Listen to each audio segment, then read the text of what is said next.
সফলতার পথ এবং পদ্ধতি বাতলেছেন, তেমনিভাবে বিভিন্ন রকমের রোগবালাই থেকে, অসুখ বিসুখ থেকে নিরাপদ এবং বাঁচারও বহু পথ বাতলেছেন। যেমনিভাবে তিনি অনেকগুলো দোয়া, জিকির এবং আল্লাহর কাছে আশ্রয় প্রার্থনার পদ্ধতি আমাদেরকে শিক্ষা দিয়েছেন, তেমনিভাবে তিনি অনেক চিকিৎসার কথাও আমাদেরকে বলে গেছেন। আর আল্লাহ তাআলা তার প্রসঙ্গে বলেছেন, মা ইয়ানতিকু আনিল হাওয়া ইন হুয়া ইল্লা ওয়াহয়ুন ইউহা। তিনি নিজে থেকে কিছুই বলেন না, তিনি যাই বলেন তা আল্লাহর পক্ষ থেকে প্রাপ্ত ওহীর ভিত্তিতেই বলে থাকেন। যার কারণে তিনি যত চিকিৎসার কথা বলেছেন সেগুলো ওহী, সেটা প্রত্যক্ষ হোক অথবা পরোক্ষ হোক। আমাদের জীবনে যে কোনো অসুখ বিসুখ থেকে বাঁচার আপাতদৃষ্টিতে সকল উপায় যদি বন্ধ হয়ে যায়, সকল পথ যদি রুদ্ধ হয়ে যায়, তবু একজন মুমিন হিসাবে নবী আলাইহিস সালামের বাতানো সে সকল সর্বরোগের মহৌষধ বা চিকিৎসাগুলো আমাদের জন্য সবচেয়ে বড় এবং শেষ অবলম্বন হিসাবে ঠিকই থেকে যায়। আজ আমরা তেমন 5টি চিকিৎসার কথা বলবো, যেগুলোতে আল্লাহ সুবহানাহু ওয়া তাআলা সকল রোগবালাই থেকে, সকল অসুখ বিসুখ থেকে নিরাপদে এবং সুস্থ থাকার উপাদান নিহিত রেখেছেন। তার ভিতরে সর্বপ্রথম যে বিষয়টি কথা বলবো তা হলো কালোজিরা।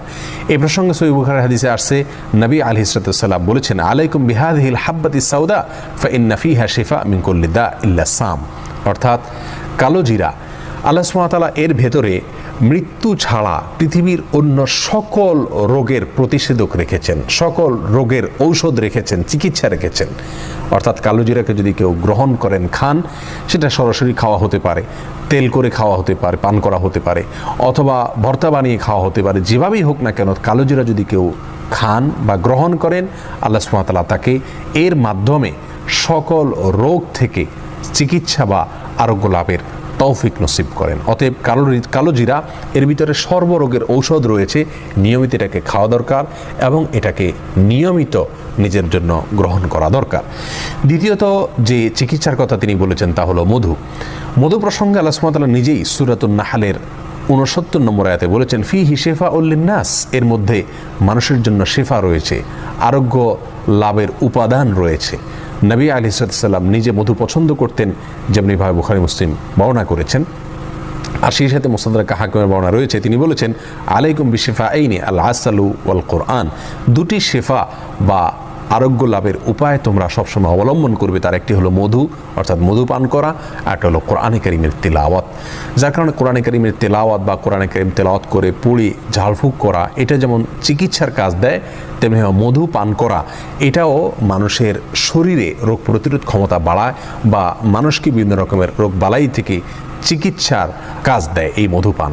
বিধায় দ্বিতীয় হলো মধু, যেটা সর্বরোগের ঔষধ হিসাবে আমরা গ্রহণ করতে পারি।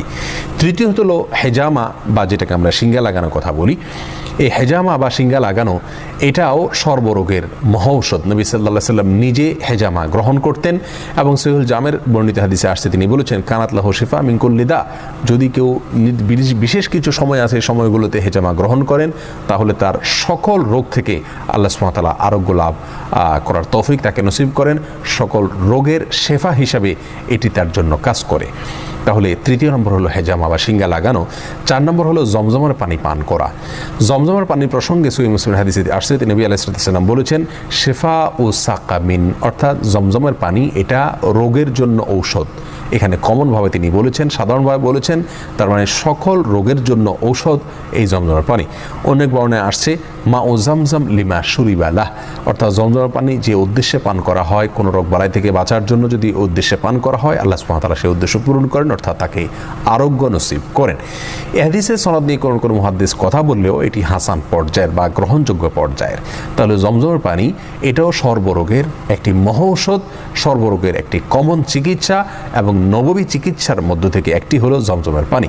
আমি ব্যক্তিগতভাবে এমন কয়েকজন লোককে চিনি যাদের বিভিন্ন দুরারোগ্য ব্যাধি ছিল এবং সে সমস্ত ব্যাধি থেকে আত্মরক্ষার জন্য, চিকিৎসার জন্য তারা পৃথিবীর যত চিকিৎসা হতে পারে তার সবগুলো তারা গ্রহণ করেছেন, কিন্তু সকল চিকিৎসাই ব্যর্থ হয়েছে। এমত পর্যায়ে তারা জমজমের পানিকে নিয়মিত পান করেছেন। আল্লাহ সুবহানাহু ওয়া তাআলা তাদেরকে অলৌকিকভাবে সুস্থতার নেয়ামত নসিব করেছেন। অতএব জমজমের পানি এটাও সর্বরোগের একটি কমন মহৌষধ। 5 নম্বর হলো আজোয়া খেজুর। আজোয়া এক প্রকারের খেজুর বিশেষ। এই বিশেষ প্রকৃতির খেজুর একটু দাম বেশি এই খেজুর প্রসঙ্গে সহিহ বুখারীর হাদিসে আসছে নবী আলাইহিস সালাম বলেছেন, কেউ যদি প্রতিদিন সকালবেলা 7টি আজোয়া খেজুর খায়, ওই দিনে মৃত্যু ছাড়া অন্য কোনো রোগ তার কোনো ক্ষতি করতে পারে না। অতএব আজোয়া খেজুরও এর মধ্যেও প্রতিষেধক রয়েছে, চিকিৎসা রয়েছে সর্বরোগের, যে কোনো রোগের।